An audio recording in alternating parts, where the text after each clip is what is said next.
Atención jubilados y pensionados. Noticia de última hora que no se pueden perder. En el día de ayer, los gobernadores amenazaron al gobierno de Javier Milei con no apoyar el veto que anunció el presidente al aumento extra de jubilados de ANSES en julio. ¿Querés saber qué pasó con esto y cómo sigue? Quédate hasta el final. Además, vamos a estar conversando con el especialista, Adrián Frasino y su grupo de abogados previsionales, y por último, con Florencia Marcarián, que nos van a estar informando muchas noticias y novedades importantes que tenés que saber hoy, sobre jubilaciones y pensiones de ANSES. No te lo podés perder.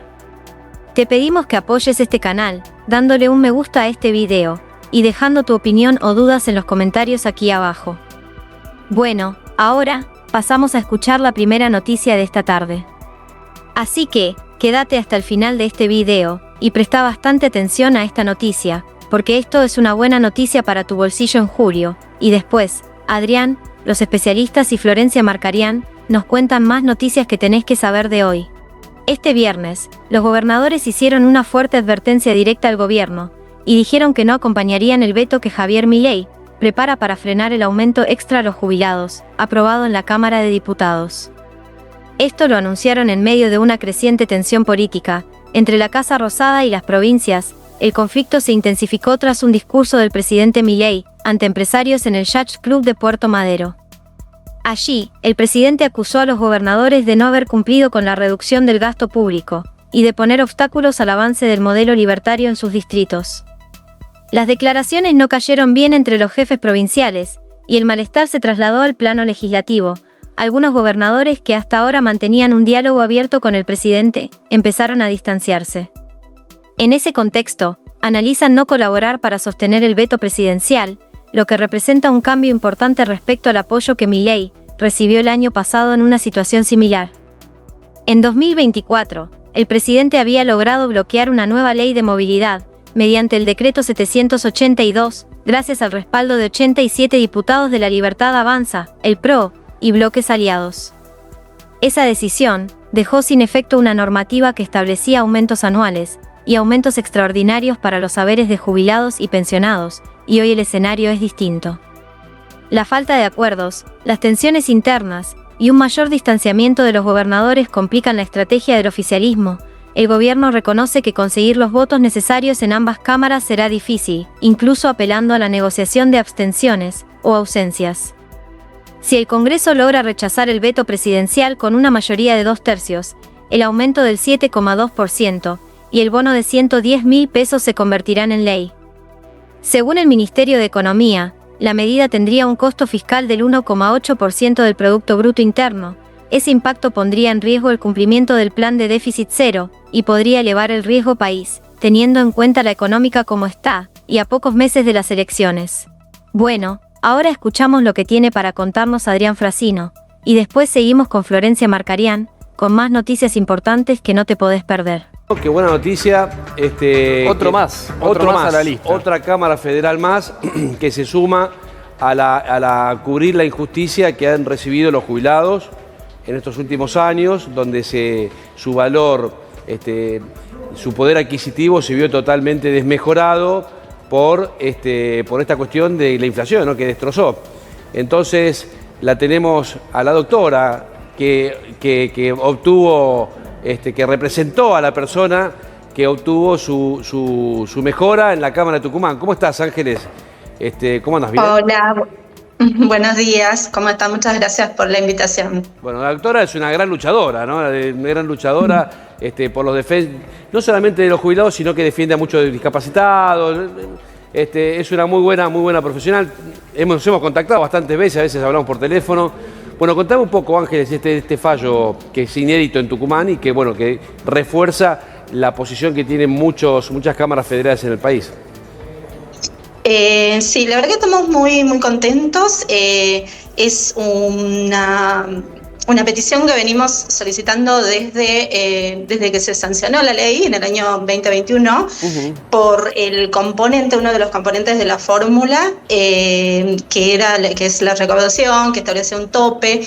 Básicamente no comprendía la inflación, y en un país como Argentina, donde tenemos un contexto inflacionario bastante fuerte, bastante elevado, no comprender a la inflación como fuente de la fórmula de movilidad, realmente era o preveía un resultado desastroso, ¿no? Que fue el que pasó, ¿no?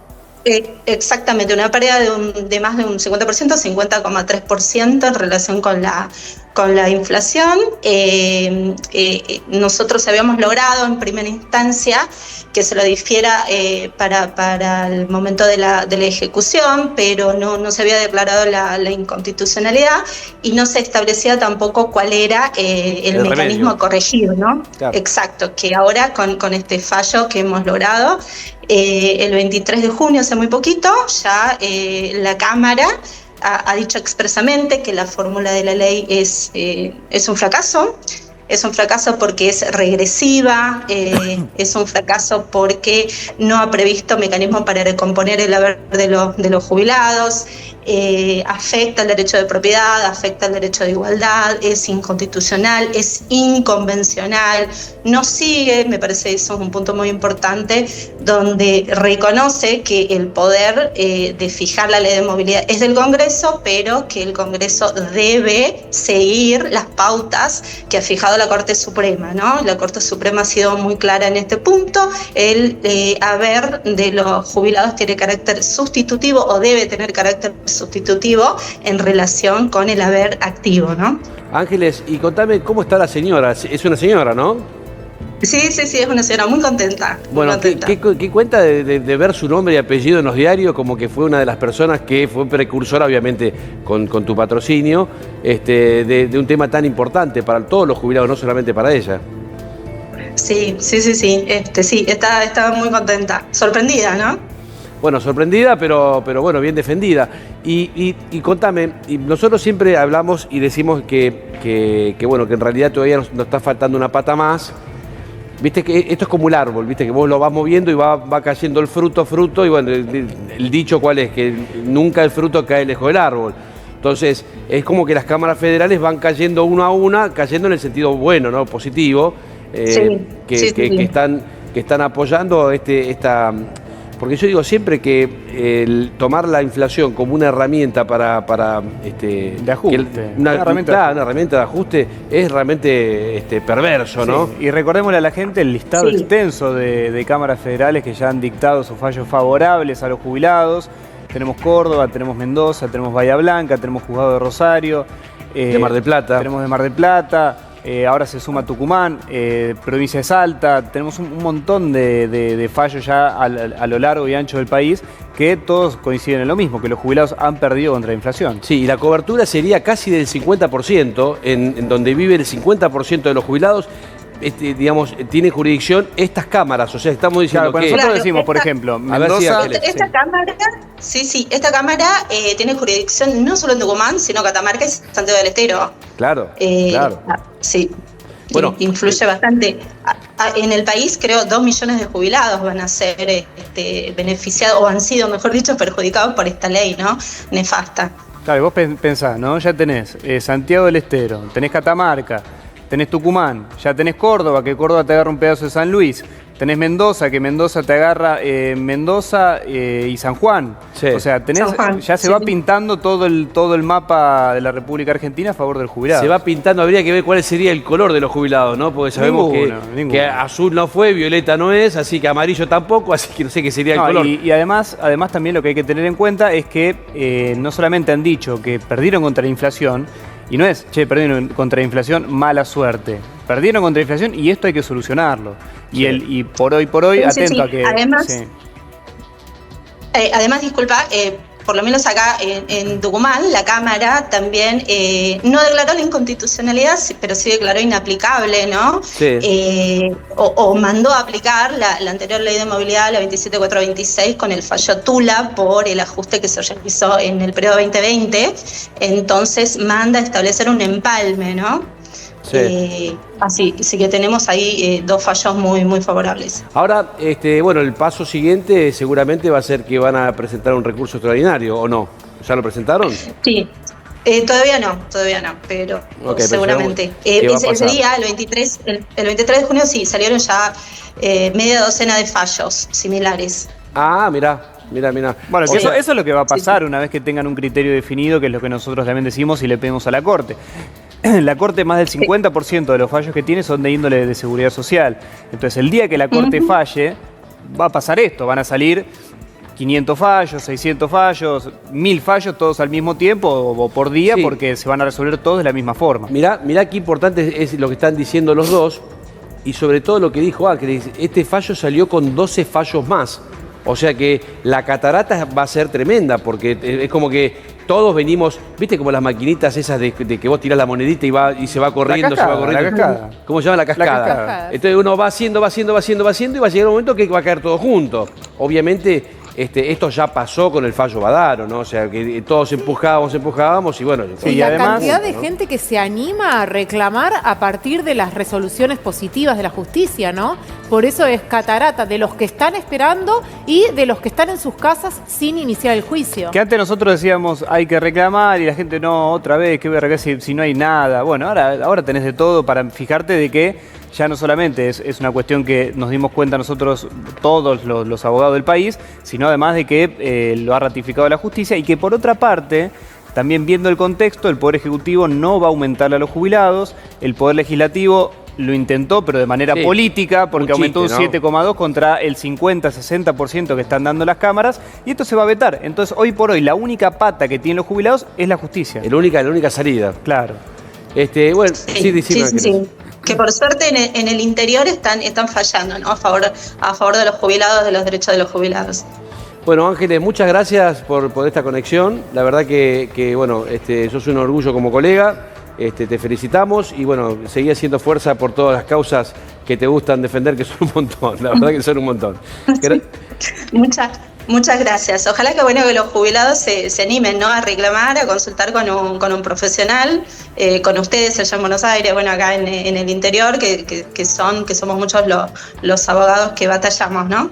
Muchas gracias. Gracias, Ángeles, gracias y felicitaciones. La verdad que una gran abogada y sobre todo en el interior hay mucha gente que se especializa y estudia mucho y la verdad que las cámaras del interior usualmente son cámaras menos políticas y más cámaras judiciales, digamos, ¿no? Digamos, sin tanta influencia, entonces es más natural. Está bien, está mal, y te lo hacen saber y no hace falta tanta perorata para ver. O sea, a ver, vos que estás del otro lado, si la inflación fue del 1.600% y los aumentos fueron del 800%, no hace falta ser ingeniero atómico para darte cuenta que está mal. Y si está mal lo tenés que resolver.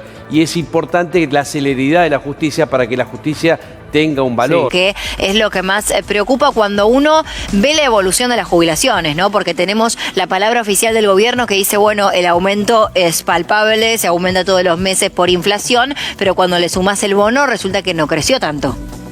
Es así, no creció tanto. De hecho, hay un estudio que se hizo en el Centro de Economía Política Argentina que hicieron un estimado, ¿no? ¿Cuánto tendría que estar hoy el bono? 154.400 pesos. Y está en 70.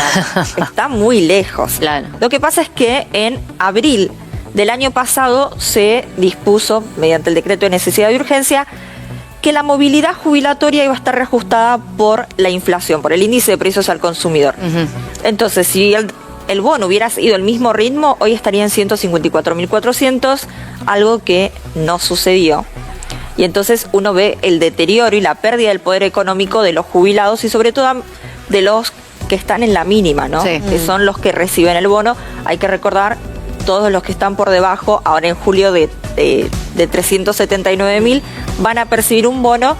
Los de 309.000 perciben la totalidad, 70.000 pesos, los que estén por encima hasta llegar a los 379.000. Claro, no más. O sea, se adapta el bono al tipo de jubilación, ¿no? Al rango de jubilación. Exactamente. Y en el caso de julio, del mes que ya está a punto de arrancar, se conoció que es del 1,5%, ¿no? El aumento con respecto a la inflación de mayo. 1,5% para jubilados y pensionados, para todos, también para las asignaciones. Y hay una gran diferencia, porque si uno analiza el deterioro, ¿no? que se dio con respecto a 2024 y a 2023, las jubilaciones fueron perdiendo y las asignaciones fueron ganando en porcentaje. De hecho, han mejorado las asignaciones, que son las que vienen mejor, 23%, pero si vamos a la asignación universal, aumentaron un 52%, sí, con respecto a 2024, mayo de 2024, no comparando mayo 2025, mayo 2024, y con respecto a 2023, un 80%. Ajá. ¿Qué pasó con las jubilaciones? Una gran pérdida de un 50%, alrededor de un 50%, ¿sí?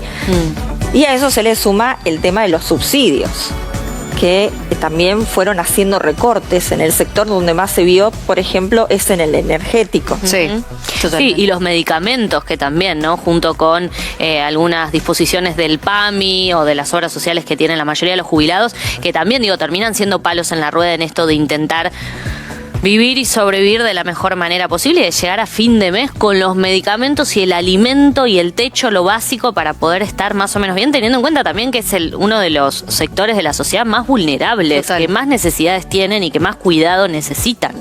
Bueno, el PAMI también, si uno hace la comparación, perdió un 2% con respecto a 2024 y un 2% también con respecto a 2023. O sea, se mantiene estable, pero no repunta. No, siempre a la baja.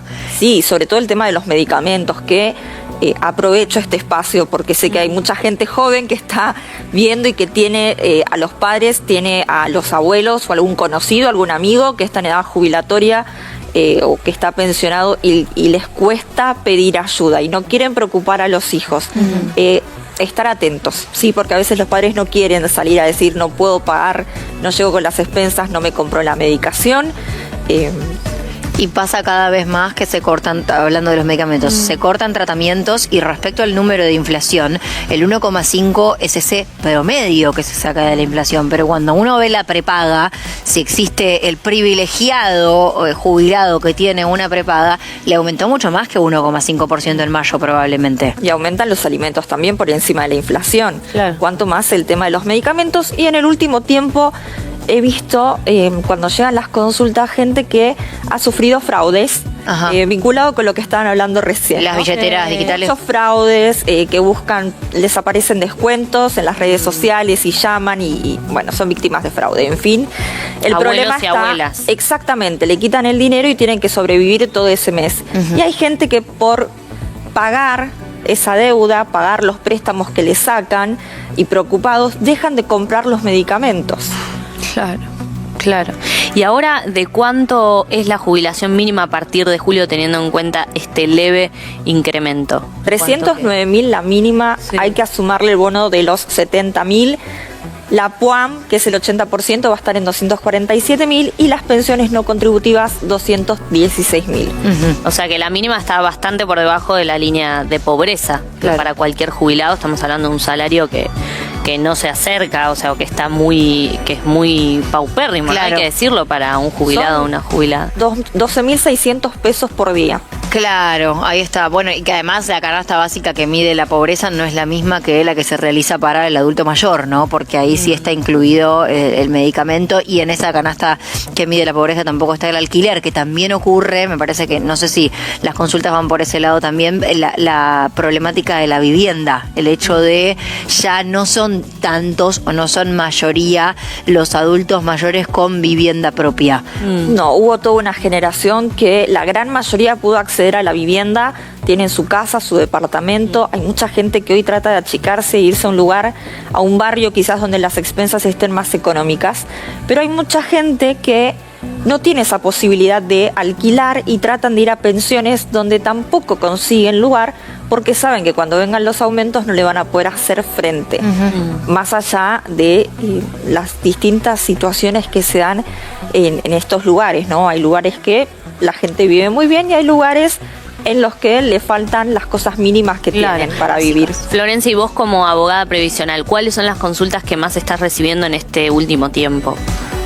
Lo primero que vienen a consultar es si están cobrando bien o si tienen alguna diferencia, ¿no? Porque más allá de la situación complicada para los jubilados y los pensionados, hay que llevar un poco de esperanza, ¿no? Hay un proyecto que se aprobó, tiene media sanción, habrá que ver si en el futuro se llega a aprobar y no se veta. Pero más allá de eso, ¿cuáles son las herramientas que tienen hoy en día? Chequear que estén cobrando bien. Si tienen diferencias, reclamar en la justicia. Y para aquellos que están cobrando el haber máximo, hay que recordar que el haber máximo solo se da para lances, ¿sí? Uno puede ir y pelearlo en la justicia si tuvo aportes y la cantidad de años necesarios que ameriten un haber mucho mayor. Que es de 2 millones y pico, ¿no? Exactamente. Más de 2 millones de pesos. Pero son los menos esos casos. No sé si hay datos concretos que vos tengas, pero... Son muy pocos. La mayoría tuvo que acceder a la moratoria para tener ese beneficio previsional. Bueno, y ya hablando de las bases del funcionamiento del sistema previsional y un poco yendo al análisis político al mismo tiempo, el argumento para vetar, si se quiere, el año pasado fue que no se podía afrontar ese nivel de gasto, ¿no? Que se iba a romper con el equilibrio fiscal. Hoy estamos en la misma situación. El proyecto plantea que sí se puede sustentar, es redireccionar ciertos recursos. Pero ¿qué es lo que se viene a futuro? Vos decís, hay una esperanza. ¿Qué tiene que cambiar para que el sistema previsional funcione mejor al menos? Porque perfecto no va a ser en la Argentina, o sea, es un arrastre de muchas décadas ya, pero ¿qué tiene que pasar? Porque trabajo formal actualmente no hay tampoco. Exactamente. Primero, una reforma laboral que acompañe. Yo no digo a las grandes empresas porque quizás tienen un poco más solucionado este asunto, ¿no? Pero a las pymes, sí, a quienes dan trabajo, a la gente particular que quiere dar trabajo y se le hace cuesta arriba con todo lo que hay que pagar, ¿no? Con las cargas sociales, bueno, un montón de cosas que se pagan que hacen a que sea casi la mitad de un sueldo, ¿no? Claro. Y en tus consultas, sí, perdón, continúa. Más allá de la reforma laboral, también se habla de una reforma tributaria. Habrá que ver con el tiempo, la reforma previsional sí se espera para fines del año que viene. Pero esos beneficios, ¿cuáles serían que hoy, por los cuales hoy se pelea también, ¿no? Y se pide? Cargas Tiene que ver con las edades y las mucho menores, cargas. exactamente. Claro. Bien. Eso, básicamente. Y respecto a la moratoria, también está dentro de este proyecto, en realidad es otro, pero obtuvo media sanción, no con la contundencia del aumento jubilatorio, pero estamos hablando de personas que no tienen los aportes, no porque no hayan trabajado probablemente, sino porque trabajaron en la informalidad, que hoy están desamparadas. Es lo que ha pasado en la mayoría de los casos. Ahí sí, un freno para el tema de las moratorias, porque pueden estar esperanzados con que se apruebe el proyecto, pero mientras tanto, ¿qué se puede hacer? Sigue vigente una moratoria que permite a todos aquellos que nacieron antes de 1975 comprar años de aporte, ¿sí? Desde que uno cumplió los 18 años de edad en adelante, y siempre que no haya tenido aportes en los años que quiera comprar, puede ir comprando esos años. Y además, hay una parte vigente de la moratoria que dejó de regir, que es para todos aquellos que le faltan hasta 10 años para llegar a la edad jubilatoria. Las mujeres desde los 50 y los hombres desde los 55 años de edad pueden comprar años de aportes. Es una moratoria cara, lo es, pero les permite ir comprando de a poco a medida que uno tiene. Quizás están trabajando en relación de dependencia, tienen el aguinaldo, hacen algún ahorro. Y en esos casos se puede pagar bastante aporte acumulado, varios meses serían de una sola vez para el que puede. Sí, claro, si por ejemplo tienen una deuda de 2 millones y tienen el dinero, lo pueden abonar todo junto en el mismo día, no hay ningún inconveniente, pero al que se le hace cuesta arriba pagar toda la deuda de a poquito, mes a mes, siempre antes de cumplir la edad jubilatoria. Bien.